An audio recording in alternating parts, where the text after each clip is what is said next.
Hey future toppers, I hope आप सभी एकदम बढ़िया होंगे। आपके गुरु भैया ने आपके लिए इतना बड़ी चीज कर दी है ना कि आप मुझे याद रखेंगे। मतलब आप बोलेंगे भैया आपने हमें बहुत बड़ी मुसीबत से बचा लिया। और ये चीज मैंने ऐसे ही नहीं कर दी है, मैं हवा में बातें नहीं कर रहा हूं। मुझे आज भी याद है पिछले साल जब CUT का एग्जाम हुआ था, भर भर के मुझे मैसेज आए थे, भैया हमारा एडमिशन कैंसिल हो गया, हमारे मार्क्स हमारे दोस्तों से ज्यादा है, लेकिन उसके बाद भी हमें संस्कृत ऑनर्स मिल रहा है, हमें हिंदी ऑनर्स मिल रहा है, हमें तो पॉलिटिकल साइंस ज्योग्राफी करना था, हमें तो हिस्ट्री करना था, जबकि हमारी प्रेफरेंस लिस्ट भी सही थी। मतलब ऐसे ऐसे मैसेजेस आए, मैं आपको बता भी नहीं सकता। बहुत सारे बच्चों ने रोते रोते मुझे मैसेज करा, भैया हमें हमारा दिल्ली यूनिवर्सिटी से, बाकी किसी यूनिवर्सिटी से एडमिशन विड्रॉ करना पड़ रहा है क्योंकि हमसे कोई गलती हो गई। तो यहां पर एक बहुत बड़ा क्वेश्चन आता है कि आप लोग इतनी बड़ी गलतियां कैसे करते थे। भाई सिंपल सा प्रोसेस होता है CUT का, लेकिन फिर भी प्रेफरेंस लिस्ट बनाने में या फिर एडमिशन लेने में या कुछ भी करने में, प्रिपरेशन करने में इतनी बड़ी गलतियां आपसे कैसे हो जाती हैं। और इसका एक बहुत बड़ा आंसर है, मुझे बोलने में बिल्कुल भी शर्म नहीं आती, YouTube के छपरी यूट्यूबर्स। जी हाँ, छपरी यूट्यूबर्स। मुझे नाम लेने की भी जरूरत नहीं है, कमेंट्स में नाम आ जाएंगे। मतलब इतना कोई कैसे गिर सकता है, मुझे आज भी समझ में नहीं आता। लास्ट ईयर इतने सारे फेक सर्कुलर्स पर वीडियो बनाई गई YouTube पर, सारे बच्चों को एक सेम प्रेफरेंस लिस्ट पकड़ा दी गई कि आपको यही लिस्ट बनाना है। ये नहीं देखा गया बच्चा कौन सी कैटेगरी में आता है, उसके कितने मार्क्स आए, उसको फ्यूचर में क्या करना है। मतलब ले दे के व्यूज छापने के लिए, पैसे छापने के लिए ऐसे ऐसे काम करे गए। मतलब शर्म आती है यार। मतलब अगर वो ये लोग वीडियो देख रहे हैं ना, शर्म से डूब जाओ आपने जो काम करा है। और ये चीज मेरे दिल में कहीं ना कहीं चुभ गई थी और मैंने बोला था फ्यूचर में मैं इसके लिए कुछ ना कुछ तो करूंगा। तो मैंने क्या करा भाई, मैंने करा एक इनिशिएटिव। मैंने CUT टॉपर्स को खोजा। मतलब ऐसे टॉपर्स नहीं जिनके 800 में से 650 700 आए। मैंने CUT के पूरे पूरे टॉपर्स को सिलेक्ट करा। आपको स्क्रीन पर उनके नाम दिख रहे होंगे। मतलब वो बच्चे जिन्होंने 800 में से 800 स्कोर करे हुए हैं, वो बच्चे जो अपने अपने ड्रीम कॉलेजेस में, इनको मैंने सिलेक्ट करा और मैंने इनसे रिक्वेस्ट करी कि प्लीज आप मेंटोरशिप प्रोवाइड करिए। मतलब अगर किसी बच्चे की कोई ऐसी कंडीशन है जहां पर उसको कोई आंसर नहीं कर रहा है। CUT में क्या होता है, कुछ प्रॉब्लम्स ऐसी होती है जो आपकी बहुत ही पर्सनल प्रॉब्लम्स होती हैं। जैसे कि मुझे ये डोमेन लेना है, क्या मैं ले सकता हूं या नहीं ले सकता, मुझे इस कॉलेज में जाना है, यहां पर कितना मुझे मार्क्स लगेगा, मेरी प्रेफरेंस लिस्ट कैसी होनी चाहिए, मुझे ये सब्जेक्ट बिल्कुल भी नहीं करना है तो मैं कैसे लिस्ट बनाऊं कि मुझे ये सब्जेक्ट बिल्कुल भी ना मिले, मुझे कॉलेज टारगेट करना चाहिए या कोर्स टारगेट करना चाहिए, एप्लीकेशन फॉर्म सही से कैसे भरते हैं। बहुत सारे क्वेश्चन ऐसे हैं भाई, जैसे मेरे पास इतने पैसे, इतने में मुझे कॉलेज मिलेगा नहीं मिलेगा, हॉस्टल की फीस कितनी रहती है। कुछ ऐसे क्वेश्चन होते हैं जो कोई आंसर नहीं कर सकता, वो आपका पर्सनल क्वेश्चन होता है। और ऐसे में पर्सनल मेंटोरशिप बहुत जरूरी है। अब मेंटोरशिप तो आपको वो भी लोग प्रोवाइड कर देते हैं जिनको CUT की ABCD नहीं पता है, खुद ने CUT दिया भी नहीं होगा, उसके बारे में भी नहीं पता होगा, मेंटोरशिप देने आ गए। तो मैंने बोला भाई ये काम सही नहीं है। CUT मेंटोरशिप अगर आपको वो लोग प्रोवाइड करते हैं जिन्हें CUT का नॉलेज है या फिर जिन्होंने खुद CUT एग्जाम दिया हुआ है, तो इससे बड़ी बात तो और कुछ भी नहीं हो सकती। तो मैंने पूरी एक टीम बना दी है, मैंने एक इनिशिएटिव दिया है। ये powered by the twin bros है। हम इन्हें पूरा सपोर्ट दे रहे हैं अपने वेबसाइट के थ्रू। आपको सिंपली हमारी वेबसाइट पर जाना है, फॉर्म भरना है, Tier 1 Tier 2 देखने को मिल जाएगा, आगे और टीयर आएंगे। आप जिस लेवल पर मेंटोरशिप चाहते हैं आप ले सकते हैं। ये 1-on-1 मेंटोरशिप है। मतलब अगर आप अपना अपॉइंटमेंट बुक करते हैं तो आपके लिए जो बेस्ट मेंटोर रहेंगे उनको सिलेक्ट करा जाएगा, गूगल मीट कराया जाएगा और सीधे आप अपने क्वेश्चन उनसे पूछ पा रहे होंगे। लेकिन मुझे पता है अभी भी आपके दिमाग में बहुत सारे क्वेश्चन होंगे। तो देखिए, डिस्क्रिप्शन में मैं पूरी वेबसाइट का लिंक डाल रहा हूं, गूगल फॉर्म का लिंक डाल रहा हूं, आप बुक कर सकते हैं। लेकिन उससे पहले ये वाला वेबिनार पूरा देख लीजिए। इस वेबिनार को आप देख लेंगे, आपके सारे क्वेश्चन का आंसर आपको मिल जाएगा और इसी बहाने आप मेंटोर से मिल भी रहे होंगे।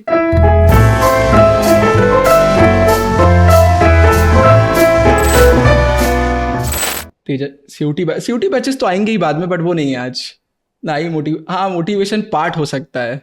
ये आपको जो स्क्रीन पे दिख रहा है ये एडुकेटर्स नहीं है। मतलब ये नहीं है कि लाइव बैचेस में है या फिर चैनल पर आपको वीडियोस के थ्रू दिखने वाले हैं, ऐसा कुछ भी नहीं है। हो सकता है कुछ वीडियोस में आ जाए, वेबिनार्स में आ जाए, बट डिफरेंट कोलैबोरेशन है ये। और मैं आपको बताना चाहूँगा सारे CUT टॉपर्स हैं। मतलब जो आपको स्क्रीन पे दिख रहे हैं, जो आपका सपना है कि आपको ड्रीम कॉलेज में जाना है और अच्छा स्कोर करना है, ये सब कर चुके हैं, राइट। मतलब आपने देखा होगा, बट फिर भी अगर आप गैस करना चाहें कितना स्कोर करा है इन सब ने, कोई अगर आप पे से बताना चाहे।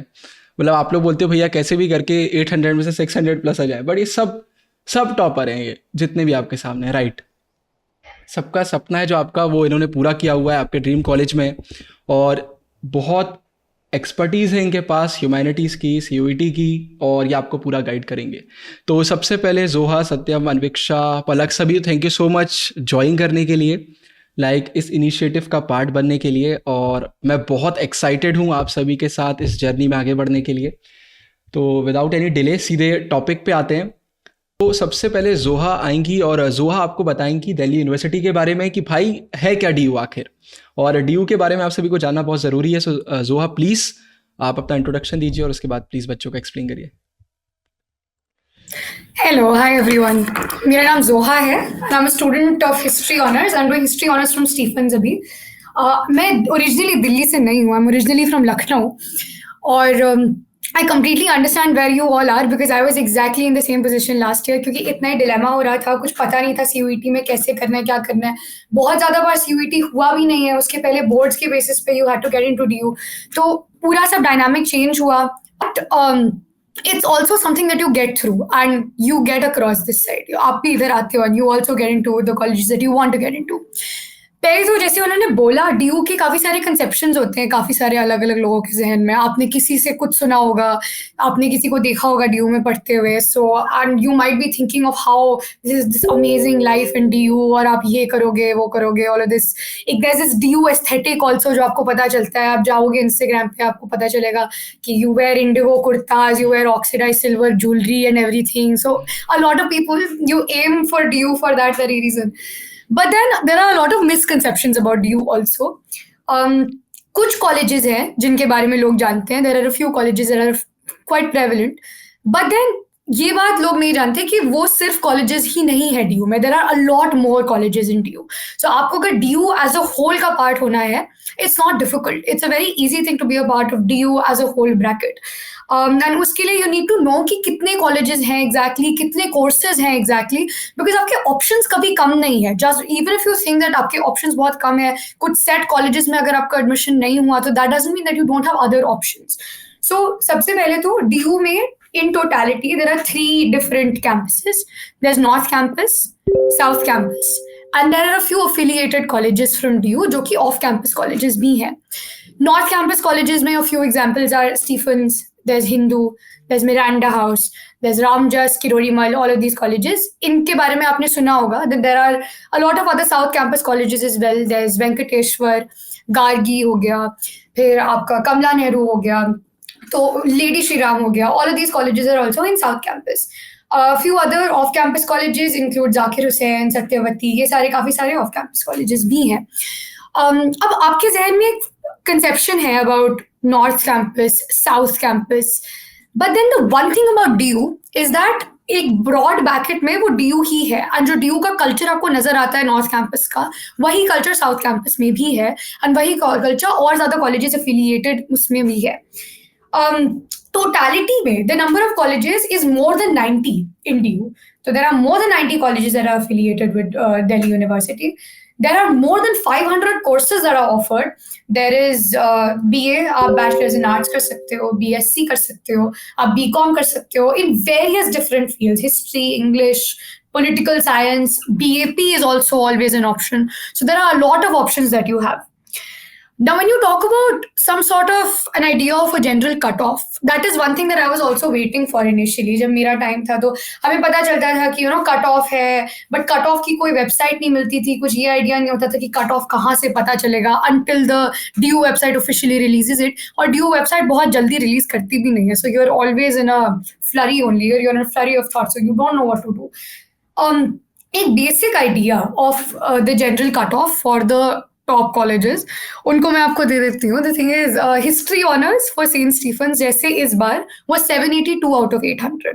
That was the general cut off for St Stephen's history honours. Eco honours was more, तो eco honours in St Stephen's was around 790. Hindu political science, that too was above 790. तो दैट इज ऑल्सो, उस तरह से cut offs आपके 800 में से ही होते हैं. Now this is one misconception that a lot of us also have. General test की बात जब होती है, जब हम अपने सब्जेक्ट सिलेक्शंस करते हैं सीयूईटी में, तो वी कीप थिंकिंग अबाउट हमारा कट ऑफ किस टोटल नंबर से निकलेगा, किस चीज के हिसाब से निकलेगा. एक सिंपल चीज ये है कि हमेशा 800 में से निकलता है. So you have to pay attention to the 800, to the total 800 marks, और उसमें से आपके कितने आए. 780 above mostly is something that people aim for if you want the good courses in top colleges. So that is the one thing that you have to keep in mind. But uske saath mein bhi, it's not that difficult to get 780 above. We're all here, you all can be here as well. So that's one more thing. Uske alawa this due life, और ये क्या perks हैं exactly, कितनी सच्चाई है इस due की जिंदगी में. It's a very good life. It is genuinely a very good life. It's very interesting. It's very interesting because most of these colleges are in close contact with each other. So every person studying in these colleges is also in close contact with each other. It's a very cosmopolitan culture. So आप बाहर निकलोगे, आपको बहुत सारे ऐसे लोग मिलेंगे who you know. आप बाहर निकलोगे, आपको बहुत सारे ऐसे events मिलेंगे that you can attend. So the thing is, आपकी एक जो भी ड्यू लाइफ है आपके दिमाग में, there's much more to that. So there are people, there are events, there's exposure. Exposure is one of the most important things that I would say is a greatest perk of being in Delhi University. And more than anything else, it also helps you formulate a sort of personality which is very diverse. आप अलग लोगों से मिलोगे, आप अलग professor से interact करोगे, दुनिया भर के इवेंट्स अटेंड करोगे, तो there's always something that you understand, that you take away, and all of it becomes a part of your personality as a whole. So that is one thing that I would say is one of the greatest perks of DU. And apart from that, for me personally, I love talking to people, love interacting with people, and that's one thing that you will find in almost every college in Delhi university. क्योंकि आप सिर्फ अपनी college में restricted नहीं रहते हो, आप बाहर निकलते हो, आप दूसरे कॉलेजेस के लोगों से बात करते हो, आप उनके पर्सपेक्टिव्स जानते हो. So you become a very diverse human being who is able to question and who is able to formulate opinions that matter. So I think all of that is something that formulates you as a person, which is something that DU offers. तो आप अगर DU के लिए aim कर रहे हो, it is the right thing to aim for, because again, everybody wants to incorporate that sort of diversity inside themselves. And if you're moving towards it, it's not a difficult thing to do. It's something, if you have that goal outside of you, if you've set that goal for you, तो आप उस तरफ move कर सकते हो, and we're here to help you move towards there and come on this side. So हो जाएगा. That's it. Thank you. Thank you so much जोहा. मोटिवेशन आ रहा है, जितने बच्चों ने ज्वाइन करा है लग रहा है कि भाई अब तो सीयूटी देना पड़ेगा, राइट? बहुत बहुत बहुत आ रहा है, और आगे भी अभी आता जाएगा. अब नेक्स्ट पलक हमारे सामने आएंगी. पलक, जोहा ने जैसे ही बताया कि भाई 800 में 700 लाना पड़ेंगे, बच्चे लिख रहे हैं कि कट ऑफ बहुत कम नहीं है, बट आप हमारे साथ हैं, आपने इतने सारे सब्जेक्ट्स दिए हुए हैं, आपको पता है, तो अब तो आपको ये भी पता है कि चेंजेस बहुत सारे आ रहे हैं. तो अब पलक आएंगी, पलक यहाँ पर आकर बताएंगी कि भाई क्या मेजर चेंजेस हैं, और आपको गाइड भी करेंगी डेफिनेटली. Hello everyone. तो सबसे पहले आज बसंत पंचमी की सबको हार्दिक शुभकामनाएं. Myself Palak Agrawal, and I am currently pursuing BA Honours Political Science from the Hindu College, Delhi University. I am currently in the second year. जैसा कि सभी लोग जानते हैं, BA Honours Political Science और भी स्पेशली हिंदू कॉलेज में बहुत बच्चों का ड्रीम होता है. और मतलब अभी हमको लगता है कि जब हम लोग उस साइड, जोहा ने बहुत सही बात कही थी कि जब तक हम उस साइड होते हैं ना, तो हमको लगता है कि ये सारी चीजें कितनी मुश्किल है, कितनी टफ है, लाइक कितनी ह्यूज है. But when you prepare, when you give yourself best in this exam, and जब आप क्रैक करके जब यहाँ आ जाते हो इस साइड, लाइक द दूसरी साइड जब आप आ जाते हो, तो आपको रियलाइज होता है कि ये बहुत ही इजी है एंड कितना ज्यादा क्रैकेबल है. मतलब ऐसा नहीं है कि कोई बहुत ही मुश्किल चीज है शायद हम नहीं कर सकते हैं, but all you need is faith in your self. And एक चीज सबसे बच्चे बहुत ज्यादा परेशान होते हैं कि ड्यू वो सीयूईटी का पैटर्न क्या है, मतलब क्या क्वेश्चंस वगैरह आएंगे. और लास्ट टाइम लाइक जितनी हसल हो गई थी सेंटर्स पर, तो अब बहुत से बच्चों ने अपने दिमाग में वही चीज बिठाई रखी होगी कि यार हमारे साथ क्या होगा, हमारा सेंटर सही होगा या नहीं होगा. तो सबसे पहले चेंजेस बताने से पहले मैं सबको ये जरूर कहना चाहती हूँ कि आपको कभी भी सिस्टम पे फोकस नहीं करना चाहिए, कि जो चीज हमारे हाथ में ही नहीं है उस पे हमें ध्यान नहीं देना चाहिए. अब हमारा सेंटर क्या होगा, हमारा इन्विजिलेटर कैसा होगा, उसमें हम कुछ कर नहीं सकते हैं. The thing that you can do is, तो एक तो पहले हम अपना बेस्ट पढ़ के जाए and have a peace and calm in ourselves, कि मतलब कोई वर्स्ट सिचुएशन ही क्यों ना हो, लेकिन हम फिर भी उसको उससे ऊपर उठ के अपना एग्जाम अच्छे से दे पाएं और अपना एग्जाम क्रैक कर पाएं। तो सबसे पहले हमको अभी से इसको अपने अंदर इनकलकेट करना चाहिए कि हम कैसी भी सिचुएशन हो लेकिन उसमें अपना बेस्ट देंगे और सिस्टम पे या फिर जो भी चीज हमारे हाथ में नहीं है उन पे फोकस नहीं करेंगे। एंड सबसे पहले मैं चेंजेस बता देती हूँ कि कौन कौन से चेंजेस आए हैं। फॉर एग्जाम्पल, पहले 63 डोमेन सब्जेक्ट्स हुआ करते थे, लेकिन अब उन सब्जेक्ट्स को रिड्यूस करके 37 कर दिया है। अब उसकी लिस्ट आप सीयूईटी की वेबसाइट पे भी देख सकते हैं या फिर गुरु भैया वो प्रोवाइड कर देंगे।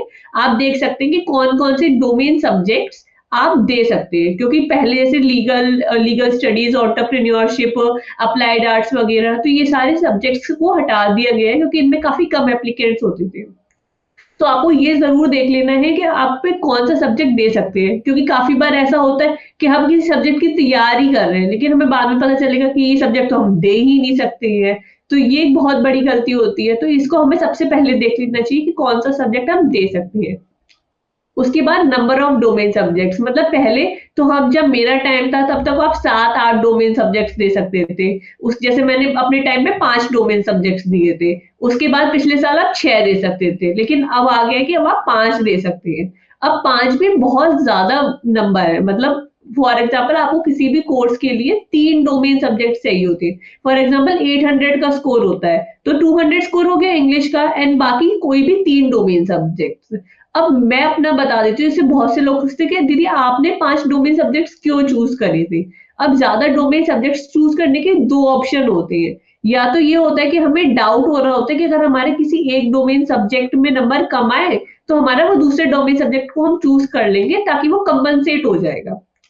और एक ये भी होता है कि मतलब मैंने अपने 12th में सारे सब्जेक्ट्स पढ़े हुए थे, मतलब अगर यहाँ पे काफी बच्चे आर्ट्स बैकग्राउंड के होंगे तो मैंने history, politics, geography, economics, painting, अब मैंने 5 ही सब्जेक्ट चूज कर पढ़े हुए थे 12th में। अब मेरे को एक डिलेमा था कि मैं कौन सा सब्जेक्ट चूज करूँ सीयूईटी में, तो मैंने सोचा कि मैं 5 ही कर लेती हूँ, क्योंकि अगर मैंने बोर्ड में पढ़ाई हुआ है तो मेरे को ये भी लगेगा कि यार मैंने ये भी होगा कि अगर आप जब डोमेन सब्जेक्ट चूज कर रहे होगे तो आपने जब एक सब्जेक्ट चूज कर लिया, अगर आपका उसमें फिर अच्छा नहीं हो रहा होगा तो आपको लगेगा यार क्या पता मैं दूसरा चूज कर लेता। तो अगर ये भी कंफ्यूजन अगर हो रहा है तो इसीलिए आप मल्टीपल सब्जेक्ट चूज कर सकते हो। लेकिन अगर आपने मल्टीपल सब्जेक्ट चूज करे हैं तो उसमें भी अपनी प्रायोरिटी सेट करनी चाहिए कि किस सब्जेक्ट में मैं अच्छा हूं तो उसे मैं अपना 100% दूंगा। ये नहीं है जो मेरा सेकंड प्लान है या जो मेरा बैकअप प्लान है उसको मैं ज्यादा इंपॉर्टेंस दे रहा हूँ। तो ये सारी प्रायोरिटीज हर किसी की सब्जेक्टिव होती है, पर्सनल होती है, तो आपको उनको खुद को समझना चाहिए और उसके बेसिस पे अपने डोमेन सब्जेक्ट्स को चूज करना चाहिए। उसके बाद आता है duration of a particular paper. पहले लाइक कुछ एग्जाम्स 45 मिनट्स के हुआ करते थे, कुछ एग्जाम 60 मिनट्स के हुआ करते थे, लेकिन अब उन सबको एक यूनिफाइड टाइमिंग कर दिया गया है। सारे एग्जाम सब 60 मिनट्स के ही हुआ करेंगे। And when I am telling 60 minutes के, तो ये 60 मिनट्स बहुत ही ज्यादा टाइम होता है। लाइक आप आराम से अपने पेपर को कर सकते हो, 2-3 बार चेक भी कर सकते हो। मेरे को याद है जब मेरा पेपर था, एक शिफ्ट में 3 पेपर लगातार आते, 2 डोमेन्स के, जनरल टेस्ट के, और लास्ट तक आते आते मतलब हर एग्जाम में 15 से 20 मिनट तो हम ऐसे ही खाली बैठे रहते थे। तो टाइमिंग की बिल्कुल भी टाइम, बाकी सब लोग भी रिलेट कर सकेंगे, लाइक टाइमिंग की तो ऐसा कोई इशू नहीं होता है कि मतलब बहुत आराम से हम कर सकते हैं। एंड उसके बाद mode of the paper, like पहले पिछले बार काफी वो हसल हो गया था कि ऑनलाइन है, ऑफलाइन है, कौन सा क्या है, लेकिन इस बार पूरा चेंज कर दिया है। आपके सारे ही पेपर्स कंप्यूटर बेस्ड टेस्ट में होंगे। आपको सेंटर पे जाना होगा एंड वहां पे कंप्यूटर में क्वेश्चंस होते हैं, आपको उनको चूज करना होगा। एंड अगर किसी को भी इसकी आदत नहीं है तो आप ऑनलाइन मॉक्स भी ले सकते हैं जो सीबीटी मोड में आपकी प्रिपरेशन कराती हूँ। ये बहुत ही ज्यादा इंपॉर्टेंट है ताकि आपको एक आइडिया लग सके कि मैं जहां पे जाने वाला हूँ, जैसे मैं करने वाला हूँ, तो मेरे को कुछ न्यू ना लगे, मैं उसको यूज टू हो के यार मतलब ये तो मैंने बहुत बार करा हुआ है, this is also like any other mock, और मैं इसमें भी अच्छा कर लूंगा, इस तरीके से। एंड उसके बाद में एक सबसे बड़ा इंपॉर्टेंट, पहले ये रेस्ट्रिक्शन था कि फॉर एग्जांपल अगर आपने क्लास 12th में हिस्ट्री पढ़ा हुआ है तो आप तभी उस सीयूईटी में हिस्ट्री के डोमेन को ऑप्ट कर सकते हैं। अगर आपने क्लास 12th में पॉलिटिकल साइंस नहीं पढ़ा है तो आप उसका पॉलिटिकल साइंस का डोमेन सीयूईटी में नहीं दे सकते हैं। लेकिन अब ये चेंज हो गया है, regardless of the subject that you have studied in class 12th, you can opt any of the papers in the CUET exam. तो अगर आपने वो सब्जेक्ट 12th में पढ़ा है या नहीं पढ़ा है उससे मतलब नहीं है, पर आप सीयूईटी में से ऑप्ट कर सकते हैं। अब भले ही उन्होंने फ्लेक्सिबिलिटी प्रोवाइड कर दी है, बट आपको खुद अपने back of the mind understanding होनी चाहिए कि अगर वो सब्जेक्ट मैंने क्लास 12th में नहीं पढ़ा है तो क्या मैं इतना कैपेबल हूँ कि मैं उसे ऑप्ट करूँ, कि मैं उसे अभी इतना टाइम दूं कि मैं उसमें इतना अच्छा कर पाऊंगा। Because there is an opportunity cost for everything, because when you are devoting your time somewhere, then you are reducing the time that you can have opted for some other subject as well. तो कोई भी notification आती है, कोई भी change आती है, तो उसके पीछे ब्लाइंडली मत चले जाया करो। Just make an inherent analysis for yourself कि क्या ये मेरे लिए है, is it beneficial for me और नॉट। एंड ये चेंज आ गया। And the other was general test. अब जनरल टेस्ट को जनरल एप्टीट्यूड का नाम दे दिया गया है, एंड जनरल एप्टीट्यूड का नाम दे दिया। अब बहुत से बच्चे इस चीज में परेशान हो जाएंगे कि यार अब ये कौन सी नई चीज आ गई।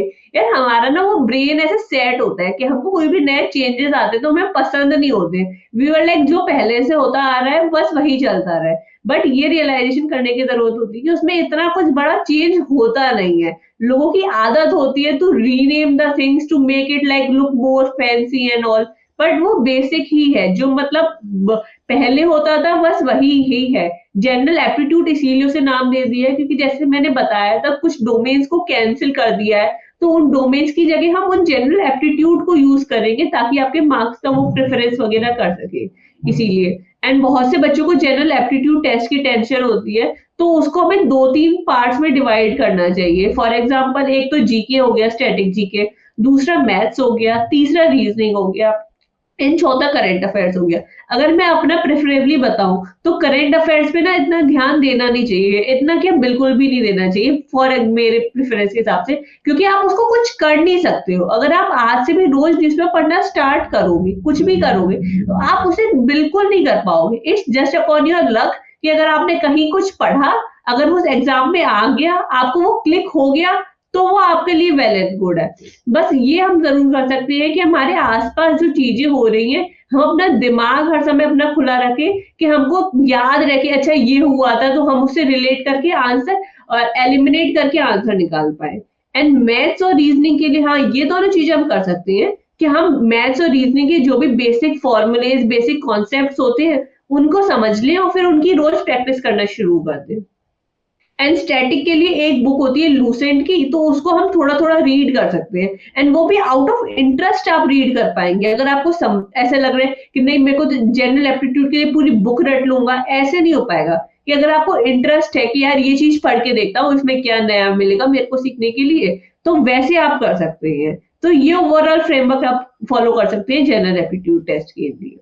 एंड बस यही मैं कहना चाहूंगी। एंड मैं पता है मैं आपकी जगह थी 1 साल पहले, एंड मैं बता सकती हूँ कि आपको जितने भी नर्वसनेस, जितना भी टेंशन होता है वो बहुत नॉर्मल है। मेरे जब सीयूईटी के एग्जाम थे, एक जब काफी डिले बिग गैप्स होते थे सीयूईटी के एग्जाम के शिफ्ट्स में, and there was a time I was completely exhausted, and मैं बस रो रही थी कि यार बस मेरे से हो गया, मुझे नहीं करना है, क्योंकि हमारे बहुत हसल चल रही होती है कि पहले हम बोर्ड्स भी दे रहे हैं, फिर बोर्ड्स का रिजल्ट भी आ रहा है, फिर बोर्ड्स का रिजल्ट अच्छा आ रहा है तो हम उसे सेलिब्रेट भी नहीं कर सकते हैं क्योंकि सीयूईटी का एग्जाम देना है, और सीयूईटी के एग्जाम भी इतने शिफ्ट्स में होते हैं, तो लगता है ये खत्म ही नहीं हो रहा है। बट एक चीज मैं आई ऑलवेज से कि when you have the time you have to give your best efforts, क्योंकि जब आप एज के बाद, जब आप 80-90 साल, this is the thing I always say कि जब आप एज के बाद 80-90 साल के हो जाए और जब आप अपनी लाइफ को पीछे मुड़कर देखें, तो आपको ये रिग्रेट नहीं होना चाहिए कि जब मैं इस पॉइंट पे था, जब मैं अपनी मेहनत का बेस्ट दे सकता था,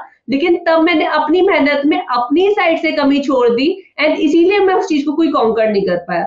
आप सीयूईटी में पास होते हैं, फेल होते हैं, वो मेहनत इतना मैटर नहीं करता है कि आपको कौन सा कॉलेज मिल रहा है, आपको कौन सा कोर्स मिल रहा है। That doesn't make any big difference as such. वो आपको ड्यू में आने के बाद खुद पता चल जाएगा। हम कोई से भी कॉलेज में हो, कोई से भी कोर्स में, सब एक स्टैंड करते हैं, बट हमको खुद से रियलाइजेशन होता है कि यार मैंने अपने से चोरी करी, मैंने अपनी मेहनत बेस्ट नहीं दिया, and that is a regret that I will carry always. तो बस इसीलिए आप अभी अपना बेस्ट दीजिए, so you don't regret in the future. So that is the only thing. और हम सब लोग आप ही के साथ हैं, गुरु भैया और हम सबकी टीम पूरी आपके साथ है। आपको कोई भी टेंशन हो, कोई भी डाउट हो, we are always there for you. So all the best everyone. Thank you so much Palak. फिर से मोटिवेशन आ रहा है कि नहीं आ रहा है? जितने बच्चों ने ज्वाइन करा है सब रुके हुए हैं।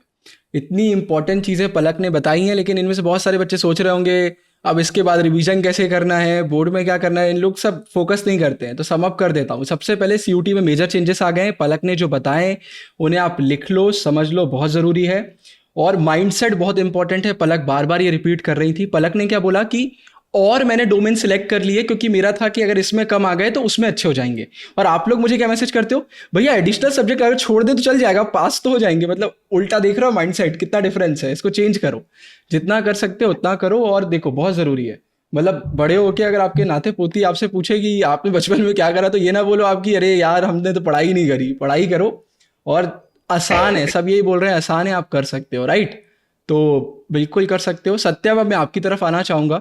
सत्यम, जोहा ने अभी बोला, फिर पलक ने बोला, हमने एक चीज़ बार बार नोटिस करी है कि सीयूटी को लेकर ना कुछ ऐसी चीज़ें हैं जो मतलब यूट्यूब पे बहुत कुछ भी कर दिया। अब जैसे यही, अब इन लोग भी टेलीग्राम पर हर 3 दिन में अपना नाम बदलते हैं, उससे इनको प्रॉब्लम नहीं है। लेकिन अभी सीयूटी का नाम बदल रहा है, गेट रख दिया तो इनको दिक्कत आ रही है। फिर यूट्यूब पे हज़ारों वीडियोज़ आती हैं। इनफैक्ट हमने जो ये इनिशिएटिव करा, ये इनिशिएटिव करने के पीछे रीज़न ही यही था कि मतलब हमने देखा कि यूट्यूब पे कुछ भी करा जा रहा है। अब अगर प्रेफरेंस लिस्ट की भी हम बात करते हैं, आप हर एक बच्चे को सेम प्रेफरेंस लिस्ट प्रोवाइड नहीं कर सकते। ये नहीं है कि भाई ये लिस्ट है सब बना लो, अगर सबने बना दिया तो फिर तो बात ही क्या बची है। तो इस पर भी आप थोड़ा सा बोलना। बाकी आप बताओ सीयूटी क्यों देना चाहिए, क्यों नहीं देना चाहिए, सारी चीज़ें आप बताओ, बहुत ज़रूरी है। ऑडियो वीडियो ठीक है भैया? यस, परफेक्ट है। Okay, thanks to the speakers prior to me, Zoha and Palak, for their insights. Satyam here from Political Science Honors, second year, Kirodi Mill College से North Campus of Delhi University. मैंने इस UET दिया था 2 sessions before, as in आप लोग 2025 में दे रहे होंगे, तो मैंने दिया था इन 2023. So yeah, and I've been asked to communicate with you guys around the importance of CUET, something around it, and उसकी डिफिकल्टी क्या रहती है इनके बारे में। तो सीयूईटी की इम्पोर्टेंस की सबसे पहले बात करूं तो as in CUET is not a destination in itself, it is not an end in itself. ऐसा नहीं होता कि आपने सीयूईटी दिया and that's the end of the journey. CUET is a means, it is a means to an end, and जो end है वो है top universities. Top central universities हैं like the Delhi University, the Allahabad University, Jawaharlal Nehru University, Banaras Hindu university, AMU, आपकी state की universities हो सकती हैं। अब तो सीयूईटी में ज्यादा से ज्यादा प्राइवेट यूनिवर्सिटीज, डीम्ड यूनिवर्सिटीज, सारी यूनिवर्सिटीज पार्टिसिपेट कर रही हैं, and they are going through the common way, the common university entrance test. तो सीयूईटी की इम्पोर्टेंस यहाँ से आती है कि आप जिन भी सेंट्रल यूनिवर्सिटीज में या जिन भी टॉप यूनिवर्सिटीज में अप्लाई करना चाहते हैं, आप ग्रेजुएशन करना चाहते हैं, अपनी कम्युनिटी तो ज्यादातर ह्यूमैनिटीज स्टूडेंट की है, तो if you want to go for bachelor of arts, आप बैचलर ऑफ आर्ट्स बीए करना चाहते हैं, सो सीयूईटी की इम्पोर्टेंस इस चीज में है कि वो आपको बेस्ट यूनिवर्सिटीज से बीए करने में मदद कर सके, आपको बेस्ट यूनिवर्सिटीज तक पहुंचा सके।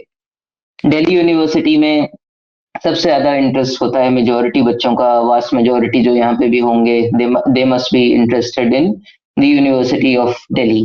सो दिल्ली यूनिवर्सिटी के अपने आप बहुत सारे बेनिफिट्स हैं, अभी तक के स्पीकर्स ने भी बात की। लाइक डीयू तो is sort of a conglomerate. आप टाटा की बात करते हैं तो वो टाटा सॉल्ट से लेके सीमेंट से लेके like Vistara airlines and everything, तो वो DU is sort of a label जिसके अंदर सारे कॉलेजेस आते हैं, जिस तरह से Tata contains all of the small companies within itself. तो that's with DU, and DU के और भी कई बेनिफिट्स हैं, और ऐसे ही कुछ कमियां भी हैं। ऐसा नहीं कि मैं डीयू से हूं तो मैं सिर्फ आपको अच्छाइयां ही बताऊंगा, देयर आर काफी कुछ कमियां भी हैं। और आपकी तो अब शॉर्ट स्पीड में आप अब सीयूईटी में इंटरेस्ट ले रहे हैं, आप बोर्ड्स और सीयूईटी के बीच में आ रहे हैं, अब तो आपके भी शॉर्ट स्पीड में काफी सारे क्रिएटर्स आ रहे होंगे, गोकुल छाबड़ा जी आ रहे होंगे, जिनकी वजह से वो काफी मोटिवेट कर रहे होंगे आपको दिल्ली यूनिवर्सिटी आने के लिए। तो there are lot of insights जो शायद हम लोग जो मेंटर्स हैं, जो सीयूईटी के एक्सपीरियंस के बाद, डीयू के एक्सपीरियंस के बाद आपसे कम्युनिकेट कर रहे हैं, तो वो आपसे शायद बेहतर वो कम्युनिकेट कर पाए, जो यूट्यूबर्स उतने अच्छे से कम्युनिकेट नहीं करते, जो शायद कभी डीयू गए भी नहीं है। तो यही हमारा एम था कि आपसे अपने एक्सपीरियंस के बेसिस पे कुछ साझा कर पाए। सीयूईटी एज एन एग्जाम की अब डिफिकल्टी की मैं बात करूं तो I have communicated it a lot of times with my juniors कि अगर आप ऑल इंडिया एग्जाम्स को गिनेंगे तो I don't think there is, if we consider the conceptual basis, if we consider the level of concepts involved, I don't think there is an easier, a more simpler exam than CUET पूरे India में। There are दो तरह के exams होते हैं, there are multiple exams all India level के, इसमें दो तरह के एग्जाम्स होते हैं। एक होते हैं जेई एडवांस और यूपीएससी जैसे एग्जाम्स, जिनमें आप 50% भी स्कोर नहीं कर पाते। Scoring 50% is what makes the task difficult। तो वो एग्जाम्स होते हैं जो कंसेप्चुअली आपसे बहुत कुछ डिमांड करते हैं। सीयूईटी वैसा एग्जाम नहीं है। सीयूईटी, नीट, कुछ हद तक नीट एंड बोर्ड्स ऐसे एग्जाम्स हैं जिनमें आप, खासकर सीयूईटी की बात करूं तो 750, 780, 800, ये भी हजारों बच्चों को आपको देखने को मिल जाएंगे पूरे नॉर्थ कैंपस में। तो ये ऐसा एग्जाम है जो आपसे कंसेप्चुअल अंडरस्टैंडिंग बहुत ही हायर लेवल की डिमांड नहीं करता, आपसे एक्यूरेसी की डिमांड करता है। This is an accuracy exam. आपको जितनी ज्यादा से ज्यादा पॉलिशिंग है आप अपने कॉन्सेप्ट्स की, अपने जो सेम सिंपल कंसेप्ट्स हैं उनकी पॉलिशिंग, आपके जो क्वेश्चंस हैं उनकी पॉलिशिंग, उनको बार बार प्रैक्टिस करना, ये एग्जाम वो डिमांड करता है कि आप इतनी ज्यादा बार प्रैक्टिस कर लें कि आपके जो क्वेश्चंस हैं वो गलत ही ना हो या मिनिमम गलतियां हों। सो that's the sort of exam CUET is. It is not a conceptual exam, it's a accuracy based exam। तो डिफिकल्टी, अगर आपने टाइम व्यतीत किया है, अगर आपने एनसीईआरटीज पढ़ी हैं, अगर आपने बोर्ड्स के लिए पढ़ाई की है, अपने अपने कंसेप्ट्स के साथ आप थ्रू हैं, तो आपके लिए काफी इजी होगा ये एग्जाम। आपके लिए कंसेप्चुअल डिफिकल्टी नहीं आएगी। You are just around to practice it and to conquer it.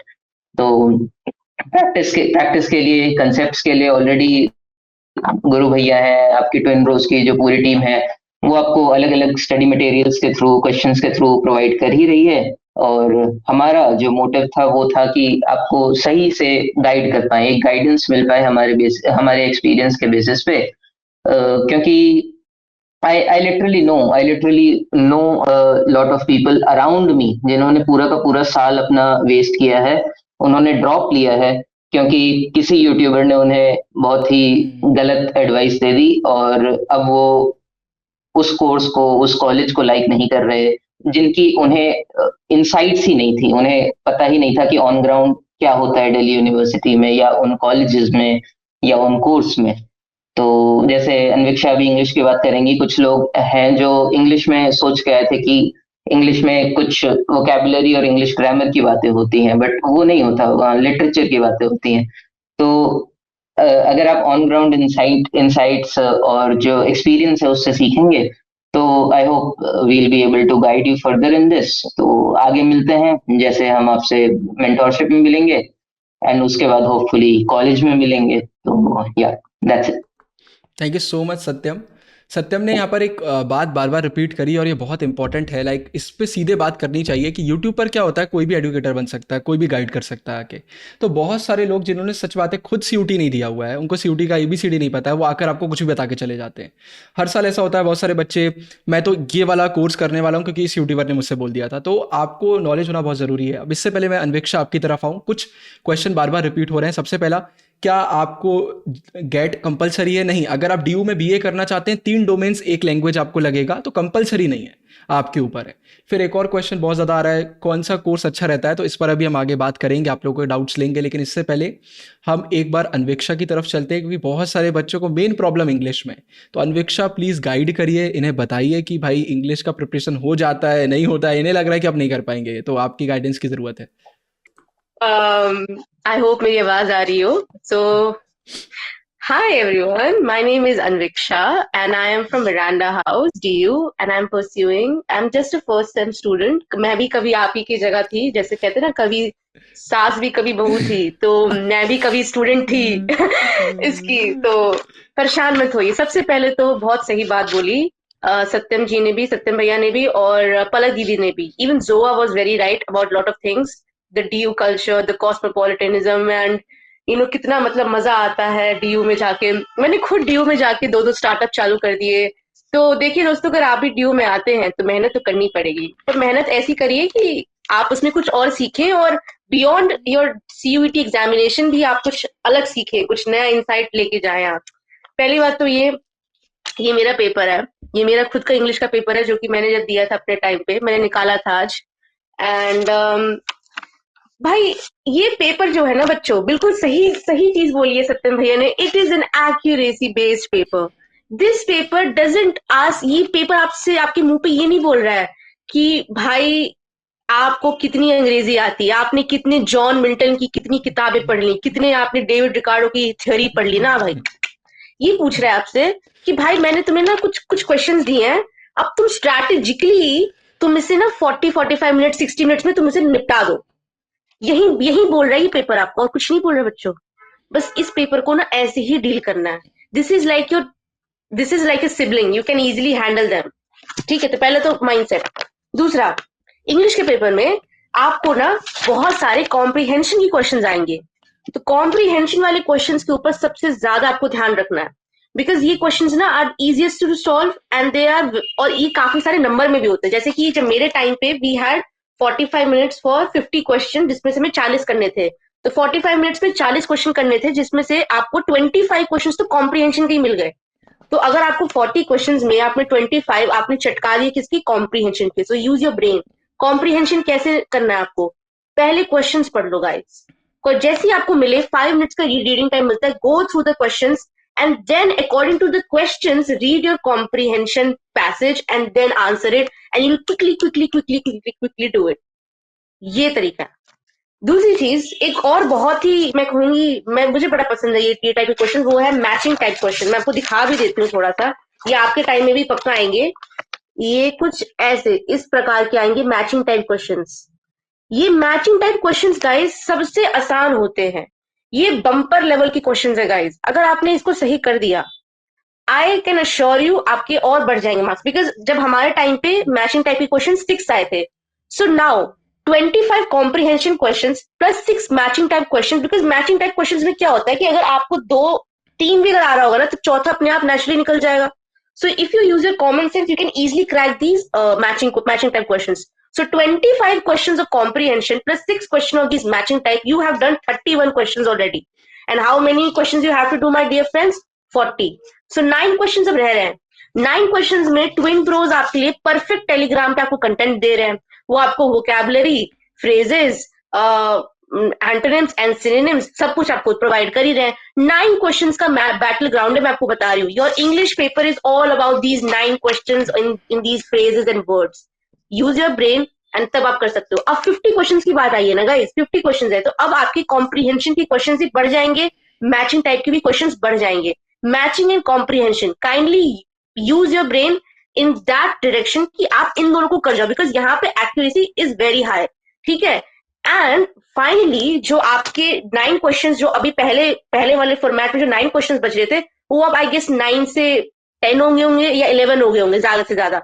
तो अब आपको इन 11-12 क्वेश्चंस के लिए आपको ध्यान देना है. इनके लिए आपको क्या करना है, आपको डेली लूसेंट पढ़नी है. लूसेंट नहीं पढ़ सकते तो आपको ऑनलाइन है ट्विन ब्रोज ने, मैंने खुद इनका इस्तेमाल किया. When I was in that time, I am their subscriber. Okay ladies and gentleman, so kindly go through their videos. ये बहुत अच्छे कंटेंट ला रहे हैं, आप इनको देखिए, डेली देखिए, एंड उसे मजे में देखिए. दूसरी बात, English is a very beautiful language. I love English because I am an English honours person, but English is a beautiful language. आप जो शब्द पढ़ रहे हैं उसे डेली लाइफ में भी उतारिए, और इस तैयारी को ना अपने लाइफ में कुछ बेहतर बनाने की कोशिश करिए. Do not be so limited by just CUET, because आपका जब पैशन, और जब आप लोग इतने टैलेंटेड बच्चे हैं, जब आप लोग इतने ज्यादा ध्यान दे रहे हैं कि आपने ये इसके रजिस्टर किया, तो why just limit yourself to CUET when you can be so much more? And लूजन की कोई जरूरत नहीं है, गुरु भैया का चैनल बहुत ही बढ़िया है, it's a one stop solution, go watch all their videos and you good to go. And lastly, to all the girls and to the boys who will come in Miranda House as fest people or as part of the competitions, please stay focused. And हाँ, एक चीज बहुत important, बहुत सारे बच्चे बोल रहे थे कि अन्विक्षा दीदी कैसे हम वो करें, मैनेज कैसे करें बोर्ड्स का एंड हमारे CUET का. तो पहली बात तो गाइज एक चीज आपको मैं क्लियर करूं. So, how do I explain you this through an analogy that a woman who is married has to also handle her kids and also her husband. Use that same thing in you. This child is your boards. इसको एक बार आपने खत्म कर दिया, you are done with it. Your family is like your CUET, which is very settled and easy to handle. आपका अगर board अच्छा रहा, और गाइस प्लीज बोर्ड्स में अच्छे नंबर ले आना, बोर्ड्स में अगर अच्छे नंबर ले आओगे तो ऑल इंडिया रैंक फॉर ये स्पेसिफिक कोर्स जो आपका आता है, एक स्पेसिफिक कोर्स के लिए जो आपका रैंक आता है ना बच्चों, उसमें आप आगे, आपका उसमें टाई ब्रेकर में सबसे बड़ा कोई चीज इस्तेमाल होता है तो 12th क्लास की परसेंटेज होती है. तो प्लीज अपने 12th क्लास की परसेंटेज पे फोकस करिए, और 12th क्लास आपका जैसे ही खत्म होगा. एंड मैं ये भी कहूंगी कि oh my god, the lights are flickering, I am so sorry, I am so sorry guys. But मैं कहना चाह रही थी कि आप लोग बोर्ड्स के बाद भी अगर अपनी इसको करेंगे, अपनी CUET की तैयारी आप लोग आराम से कर सकते हैं, because this is a very general English. ठीक है, ये बहुत ही जनरल इंग्लिश है, ये कहीं से भी कोई tough BA English honours level वाली इंग्लिश नहीं है गाइज. ठीक है, तो अगर आप अपनी CUET की तैयारी और सच, और and as a person from humanities I can also tell for like pol science, history, psychology, economics, अगर आपके ये सारे सब्जेक्ट्स अगर आपने अच्छे से 12th क्लास के बोर्ड एग्जामिनेशन के लिए प्रिपेयर करे हैं तो आपका CUET भी वेल एंड गुड निकल जाएगा, and I can vouch for that. And with this, I end. It was very nice talking to you all, and it was so nice listening to such lovely people, and you guys were so amazing in the chat. And thank you, Bhaiya, for giving me this opportunity. Thank you so much Anviksha. अब तो लगता है finally पूरा सबको जोश आ गया है. बहुत डिफिकल्ट बोलते हैं, लाइक अगर आपने सारे मेंटोर्स को अभी तक सुना होगा, सबने एक चीज़ बार बार रिपीट करी है कि CUET ईजी है. भाई सिंपल सा लॉजिक आप लगा लो, अगर किसी एग्ज़ाम का कट ऑफ 800 में से 800 जा रहा है, इसका मतलब है कि बहुत सारे बच्चे जो स्कोर कर रहे हैं, राइट. आप JEE का कट ऑफ देख लो, आप इसका देख लो, आप UPSC का देख लो, ज़मीन आसमान का अंतर है. आप पेपर देखोगे आपको लगेगा यार ये क्या है. इनफैक्ट चैनल पे सब कुछ आ रहा है, हमने CUET का चैनल ओपन करा हुआ है, वहाँ पर वीडियोस आएंगी. चैनल पे फंसना पक्का सीरीज़ आती है. मैंने आपको पिछली बार बताया, पिछली बार 40 में से 38 क्वेश्चन फंसना पक्का सीरीज़ से थे. तो हम सीरीज़ पे काम कर रहे हैं. अब तो इस बार हम बैच लेकर आ रहे हैं CUET का. अभी आपको अन्विक्षा ने ल्यूसेंट के बारे में बताया, हमारा जो इंग्लिश का कोर्स बना हुआ है पूरी वही बुक हम फॉलो कर रहे हैं. तो इनफैक्ट हम आपको उस लेवल का प्रिपरेशन करवा रहे हैं, तो वो सारी चीज़ें आपकी हो जाती हैं. और CUET का हमने काम पूरा चालू कर दिया, आपको पता है बैचेस आ रहे हैं, पूरी चीज़ें कराएंगे.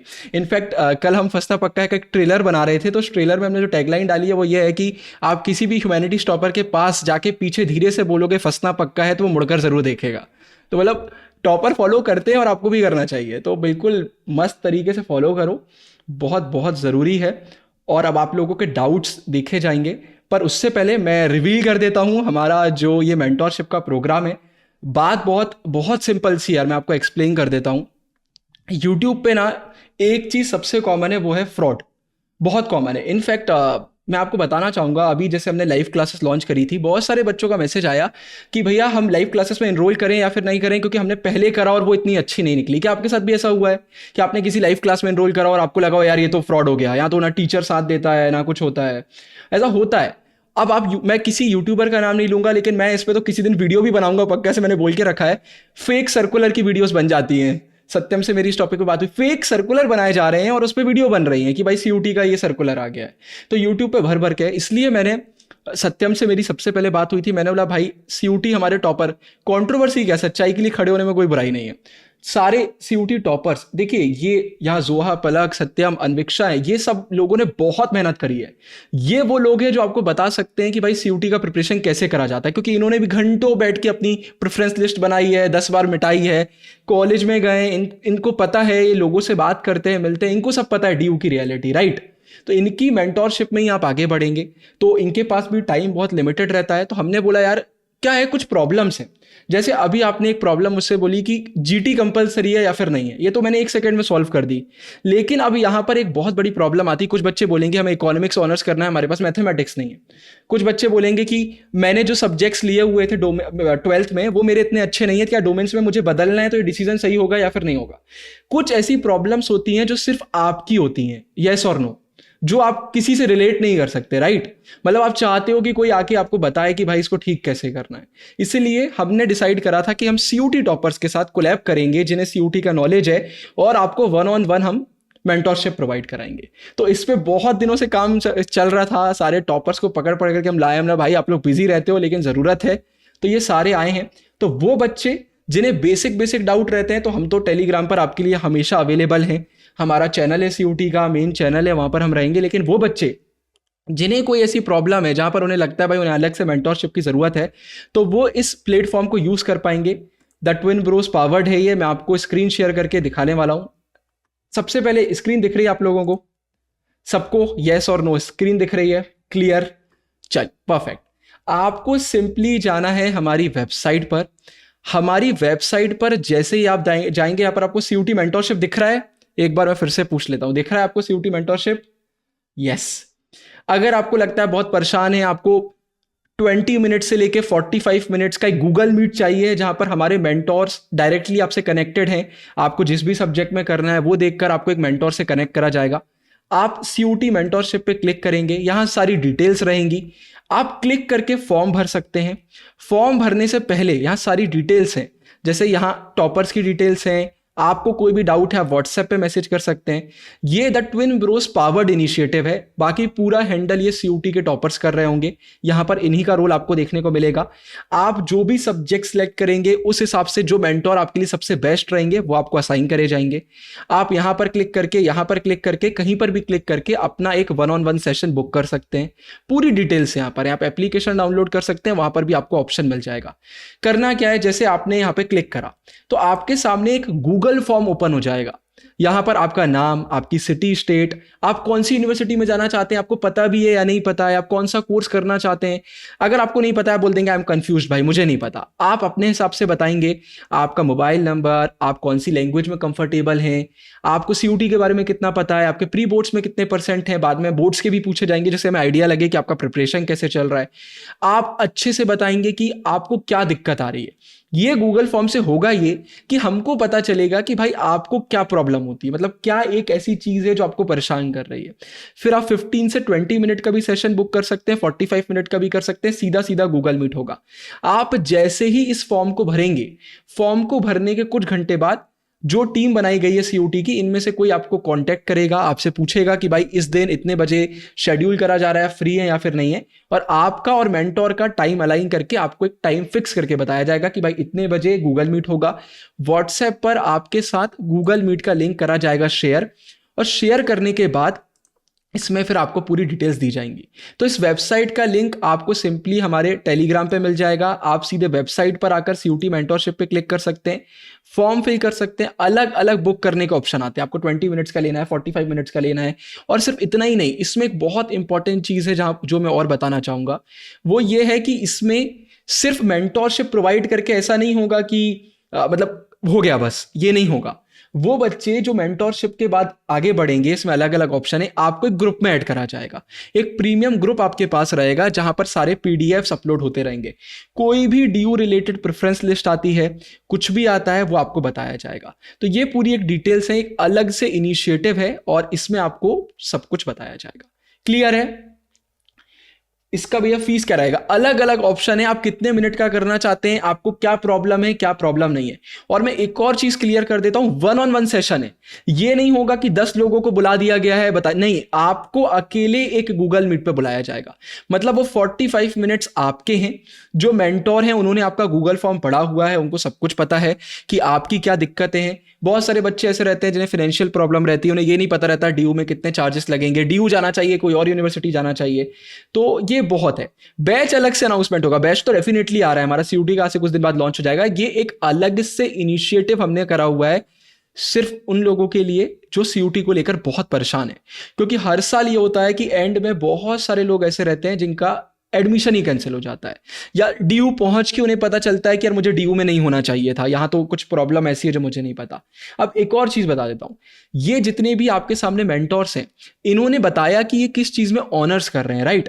इन्होंने आपको ये नहीं बताया कि इनका माइनर सब्जेक्ट कौन सा है, इनसे अभी हमने ये नहीं पूछा इनका 12th में क्या सब्जेक्ट है, पर मैं आपको बता देता हूँ हमने सारे सब्जेक्ट को इंक्लूड करा गया है। अगर आपका इकोनॉमिक्स है, इंग्लिश है, साइकोलॉजी है, सोशियोलॉजी है, ज्योग्राफी है, कोई भी सब्जेक्ट है तो आप इसमें अप्लाई कर सकते हैं। हमारी जो इसकी अलग से टीम है वो देखेगी कि भाई आपको किसके साथ कनेक्ट करवाना है और आपको कनेक्शन करवाया जाएगा। और प्रीमियम ग्रुप्स तो आपको पता है हमारे बहुत ही शानदार रहते हैं। अब आप लोगों के जो डाउट्स हैं वो पूछिए और मैं यहाँ पे लोगों को कॉल आउट करूंगा। एंड पलक ने मुझे बताया था आज पलक की तबीयत सही नहीं थी, उसके बाद भी पलक ने हमें ज्वाइन करा। पलक थैंक यू सो मच। अगर आप लीव करना चाहती हैं तो आप लीव कर सकती हैं, आपकी डॉक्टर्स विजिट भी आज। Thank you so much join करने के लिए। हेलो भैया। Yes, मैं स्टार्टिंग में थोड़े से डाउट्स ले लेती हूँ। ठीक है, मेरा ठीक है, मन ठीक है। बिल्कुल बिल्कुल हाँ बिल्कुल, बताइए क्या डाउट है। पहले पलक से ही हम बात कर लेते हैं और फिर बाकी हम अपने अराउंड 15 मिनट्स हमारे पास है तो 15 मिनट्स में जितने भी डाउट होंगे। पलक सबसे पहले एक डाउट जो सबसे कॉमन है आप उसी को आंसर करिए, क्या GT कंपलसरी है, और अगर नहीं है तो अगर हमें DU में BA करना है तो उसके लिए हमें क्या करना पड़ता है।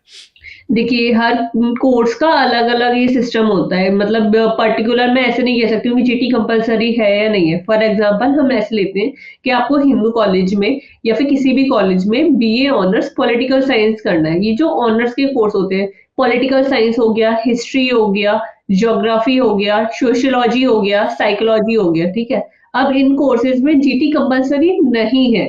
दे ओनली रिक्वायर 3 आपके डोमेन सब्जेक्ट हो गए एंड एक आपका लैंग्वेज हो गया। तो ये आपको ना एक PDF होती है, आई गेस भैया के पास होगी। मतलब उसमें हर हाँ, लिखा मैं भेज दूंगा वो PDF। उसमें लिखा होता है कि कौन कौन से कोर्स की क्या क्या रिक्वायरमेंट है, तो उसको आप अच्छे से देख लिया करिए। बट आई गेस जीटी देना ना कुछ जाता नहीं है। मतलब आप लोग इतना दिमाग मारते हो कि दे या नहीं दे, उससे अच्छा तो आप दे दोगे तो कुछ ना कुछ नुकसान तो हो नहीं जाएगा आपका। तो आपको मेरा ये प्रेफरेंस है कि आपको जीटी दे देना चाहिए। एंड एक ये सजेशन है कि हर चीज में इतना ज्यादा दिमाग मत मारा करो। तुम उसमें ना अपना बहुत ज्यादा एनर्जी और टाइम बहुत ही ज्यादा वेस्ट कर देते हो। तो बस एक बार में डिसीजन को फाइनल करा करो, और जब वो डिसीजन फाइनल कर लिया है तो उस डिसीजन को स्टिक रहा करो कि अब मैंने ये चूज कर लिया है तो अब मैं ऐसा ही करूंगा, अब मैं चेंज नहीं करूंगा।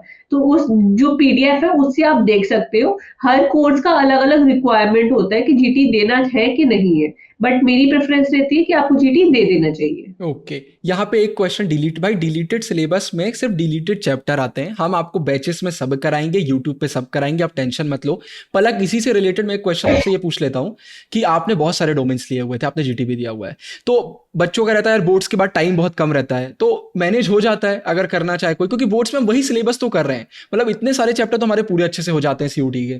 देखो, मैं वही बता रही हूँ। जैसे अभी आपको लग रहा होगा कि मैं CUT की तैयारी करूँ या बोर्ड्स की तैयारी करूँ, बट ये लोग आप समझते नहीं हो कि बोर्ड्स और CUT एक ही चीज है, बस उसका पैटर्न अलग है, ठीक है। और बस एक इंग्लिश एक्स्ट्रा और हो जाता है। तो अभी जब आप बोर्ड्स है ना, तो अपने बोर्ड्स को 100% दो। आप जो भी चैप्टर्स पढ़ रहे हो जो आपके बोर्ड्स में आ रहे हैं, उनको इतना अच्छे से पढ़ो कि अगर आपको बाद में पढ़ने का टाइम ना भी मिले तो अभी आपको कोई स्ट्रेस ना हो, ठीक है। और मतलब जब आप अभी आप बोर्ड्स को अपना 100% दे दोगे और फिर उसके बाद जब बोर्ड्स कंप्लीट हो जाएंगे तो CUET में आपको बस उनके लिए प्रैक्टिस क्वेश्चंस को प्रैक्टिस करना है। और जो भी डिलीटेड चैप्टर्स हैं तो किसी भी चैप्टर को कंप्लीट करने में बस इतना होता है कि भैया के चैनल पे जैसे वीडियोस डले होते हैं हर चैप्टर के, ठीक है।